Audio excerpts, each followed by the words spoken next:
The fallout from the budget continues, and now we have had James Dyson, one of the most successful entrepreneurs in British history, launch an absolutely scathing attack on Rachel Reeves' budget. He has even gone so far as to call the budget spiteful.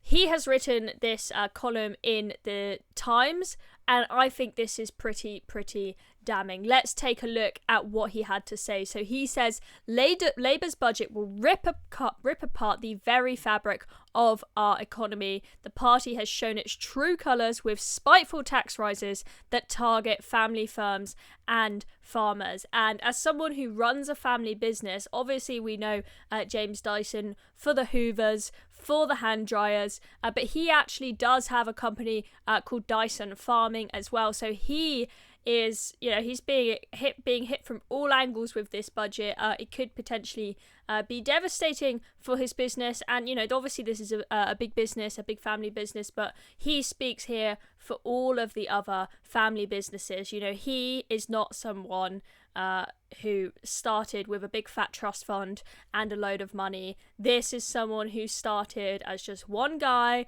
with a little business, and then he's grown it and grown it. So he has been there through all of the stages. He has experienced so many similar struggles to many other family business owners across the UK, and he knows, I think, a heck of a lot better than Rachel Reeves and the rest of the cabinet. Aside from James Timpson, if you want to include him, he's not even an MP, the prisons minister. That cabinet, it is just full of public sector work, people who have worked in the public sector their whole life. We do not have entrepreneurs in the cabinet.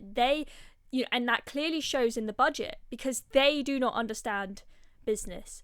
This budget is harmful, and I think that this article by James Dyson is really exposing them. It's really not a good look for Rachel Reeves and Keir Starmer. So he says, what is it about British families that Labour hates so much? In a single ignorant swiper aspiration, Rachel Reeves is killing off established family businesses and any incentive to start new ones, with her 20% family death tax levied each time a family business passes a generation. So if you're not aware, you had certain exemptions to inheritance tax for business property, for family businesses. But now if you have assets over 1 million, and if you look at an article that Clarkson did the other day, he was saying, it's quite typical for a farm now with all of the land and all of the fields to be worth around 15 million. You've got to pay 20% on the land that is over 1 million, that's worth over 1 million. Now, what happens if you inherit a business, if you inherit the farm from your parents? Well, you're landed with this huge bill of potentially hundreds and hundreds and hundreds of thousands of pounds. Where do you get the money for that unless you sell the business and then you've got the cash to pay? You've just got to find it out of nowhere. And I think Labour, these, establishment, public sector workers who are completely just not in touch with what is going on, I think that they think that all business owners are just huge rich millionaires sitting on huge pots of cash that they can just hand over to the Treasury at the snap of their fingers. It's not true, and I think James Dyson's article here really explains why, and explains just how damaging this is, and the idea that Rachel Reeves' top priority is growth. I think that after reading this, I think I'm quite clear that we ain't going to see very much growth with this budget. So he talks a bit about different entrepreneurs, talks about farmers and how they make up such a huge part of the UK economy. He says there are nearly 5 million family businesses in the UK responsible for about 14 million jobs. That's a heck of a lot of jobs. Contributing hundreds of billions in taxes that fund public services. Absolutely crucial point there. So I think small to medium enterprises, they make up 99.9% of the business population in the UK. It's only a few businesses that are really big. Most of them are actually pretty small. Think, just walk down your street. How many small to medium-sized enterprises do you see? Every little local coffee shop, local corner shop, the flower shop. I mean, if you think of these kind of businesses, these are people who are not rich. These are not people who are sitting on huge pots of cash that they can just hand over to the cash payer. And I know there I'm talking about particularly small businesses, but you've got businesses that are bigger, but still they are struggling to make ends meet, and they are not sitting on huge pots of cash. And I think to tax them more is just absolutely ridiculous, because as he says, family firms are needed for the long-term investment that this country needs. That's one really unique thing in this country that we should really be proud of, is the fact that we have so many small to medium-sized enterprises in this country that are the fabric of this country. And I think that this paragraph here, he makes a very good point. It beggars belief that Labour proudly boasts of trying to attract foreign investment while at the same time eviscerating homegrown business. Okay, so they've boasted about how they've got this big investment summit, which they couldn't invite Elon Musk to, but that's another point.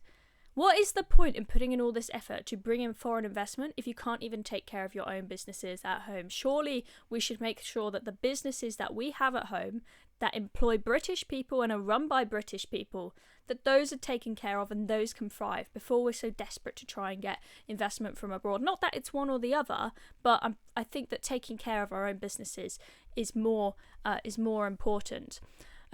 So as he says there, you had business property relief for these family-run businesses, but you don't have it anymore. So we've got companies operating also owned by overseas families. They won't have to pay Labour's tax. So it really is just a slap in the face to British-run businesses. I mean, there are just more and more examples in this country of how us Brits are considered to be second-class citizens, with the migration, illegal migrants being put up in hotels whilst our own Brits are on the streets, and then Brits having to pay more tax than overseas business owners who are operating in this country. It's just pathetic. And he says here, think of the jobs for working people that will be lost or never created. So this is both in the short and the long term. This is going to be very, very harmful. And he talks a lot about his experience here. And he says that I won't go through all of it, but basically he started his business and he took a huge risk. He says, we risked it all, signing everything over to the bank in exchange for the loan to develop my first product. We took the ultimate risk when no one would support us. And it took until when he was in his 50s for Dyson to turn a profit. A lot of people think, they've seen the Hoovers everywhere for years and years. This must be a company that has always been making a ton of money. It's taken them a very, very long time to get there, and a heck of a lot of risk taking. And he says they still take huge risks. He says we invest and take huge risks, but our survival is dependent on the success in the marketplace. If you go back to the time when he first started that business, would he have started that business if he could see that the government's intentions were to basically tax businesses to death and not help them thrive? Maybe he wouldn't have done. Maybe Dyson had never been created. And I'm very concerned for the businesses that will not be created by people who may be thinking of starting a business, but they look at the current environment today and they think, I just won't bother. I think that's very sad, not just for the economy, but for human spirit. I love seeing people starting their own businesses, their own project, their own creative thing, rather than just working some boring 9-to-5 job. I think it's amazing, and I think we should support entrepreneurs wherever we can. So he talks more. He also talks about his farming experience. As I said, Dyson Farming is a new project that they've had, and that employs 270 people. And obviously, as we've seen from Jeremy Clarkson, this inheritance tax is applying to farmland as well, where it's going to be extremely, extremely damaging. And he talks here about how difficult farming is, and anyone who has watched Clarkson's farm will be aware of how horrific it is and how difficult it is to make a profit. He says farming is an incredibly risky business, subject to the vagaries of weather and commodity prices, all for little profit.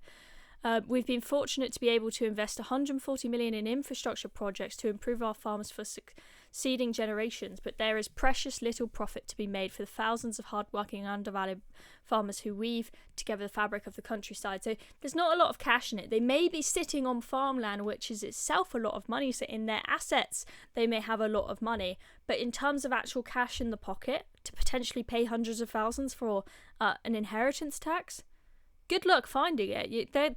The farmers, they are absolutely going to struggle. He says family businesses are an antidote to the short-termism, which is the blight of the British economy and of which everyone complains. Family businesses are in the blood, a shared journey between the business and the family across the generations. Britain will sorely miss them. Every business expects to pay tax, but for Labour to kill off homegrown family businesses is a tragedy. In particular, I have huge empathy for the small businesses and startups that will suffer. Labour has shown its true colours with a spiteful budget. It detests the private sector and has chosen to kill off individual aspiration and economic growth. Pretty scathing there. I think that is pretty horrendous. I think that, you know, this is already starting to make waves, this article, and you have to ask yourself, who are people going to listen to? Are they going to listen to James Dyson, a, you know, absolutely cherished Brit who people look up to, an amazing entrepreneur who everybody knows and has known for years and years? Or are they going to look up to Rachel Reeves, who's got barely any experience whatsoever and has never been a business owner as far as I'm aware? I think they're going to look up to James Dyson. They'll listen to James Dyson and they'll listen to Jeremy Clarkson. I mean, Jeremy Clarkson has a hugely successful show on Amazon Prime. So many people watch it. So many people love it.